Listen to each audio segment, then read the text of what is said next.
Welcome to The Explainer. Today, we are diving deep into the hidden meaning of a single, ancient letter that embodies a profound contradiction. How can one symbol represent both the greatest good and, well, the ultimate evil? Okay, let's start with the basics. This, right here, is the letter Tet. It's the 9th letter of the Hebrew alphabet. Now, according to our source, Uncle John, it's ancient pictograph. Well, it's a coiled serpent in a basket. That image immediately brings some pretty negative stuff to mind, doesn't it? A snake, a classic symbol of danger and deceit. And right away, we hit a paradox. This is what frames our entire investigation today. If Tet's image is a snake, this symbol with such dark vibes, why does it make its grand debut in the Torah in the Hebrew word tov, which means good? That's the central mystery we're going to unpack. Okay, so let's start with that dark side. First, we're going to explore the pretty compelling case for Tet being a symbol of evil. The source material connects this letter, directly to the concept of corruption and sin. So the visual connection, the snake, that's just the beginning. The letter Tet is literally embedded in the Hebrew words for the great adversary, Satan, and for sin itself. So it's not just a picture of a snake. You could almost say it's part of the linguistic DNA of evil in the biblical text. And get this, the source suggests the very shape of the letter tells a story. One interpretation sees it as two other letters, Vav, which represents man, and Zayin, representing a crowned man or god. But they're flipped upside down, kind of twisted together. It's like a visual metaphor for the divine order being totally corrupted. But that is not the whole story, not even close. That coiled serpent has another, completely opposite identity. So now, let's explore the powerful case for Tet as a symbol of profound goodness. So like we said, Tet's grand entrance is in the word tov, and this isn't some minor detail. In the Genesis creation story, God uses this word over and over again to describe his creation as being fundamentally good. The very first concept tied to Tet is divine approval. And this chart illustrates the pattern so brilliantly. During the week of creation, God declares his work good 7 times. Now, notice day 2 is the only exception, but on day 3, the day that life literally springs from the earth to provide sustenance, it's declared twice good. This repetition just hammers home the connection between the letter Tet and the concept of goodness. Okay, so let's talk numbers for a second.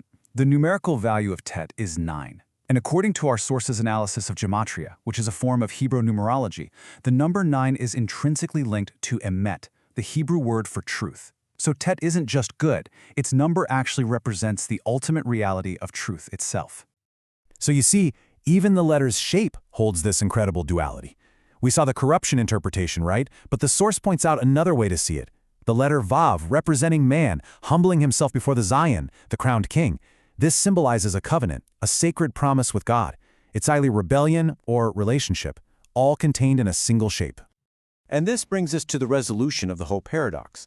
What if Tet isn't really about good or evil, but it's about the profound human choice that lies between them, that the potential for both is coiled inside all of us?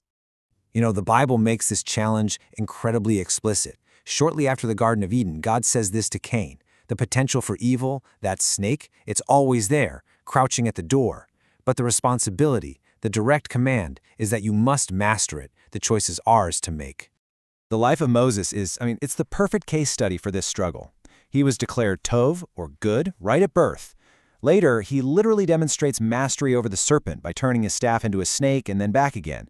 And yet, toward the end of his life, one moment of unmastered anger, striking the rock instead of speaking to it, has these profound consequences. It bars him from the promised land. He truly lived out both sides of Tet. And here's another fascinating detail from our source, Uncle John. The Hebrew word for Moses' staff is mate, and what letter is sitting right there in the middle? Tet. The very tool he used to master the serpent, the symbol of his authority, contained the snake within it. The potential for good and evil was always right there in his hand. So ultimately, the source argues that the story of Tet is really about transformation. It's a theme you see again and again in the Bible. This power to take the absolute worst evil, that coiled snake, and transform it into the greatest good. An intended curse becomes a blessing. An unspeakable tragedy leads to national rebirth. Humanity's greatest crime becomes the very source of salvation. And for a final, really powerful piece of evidence, let's look at the 10 Commandments. Our source, Uncle John, points out that in the first telling in Exodus, the letter Tet is completely missing. It's not there. But when the commandments are repeated 40 years later in Deuteronomy, tet is added in. And where does it appear? Right in a phrase promising goodness, that it may be good with you. It's as if true goodness gets added through experience and a renewed promise. So, we'll leave you with this thought.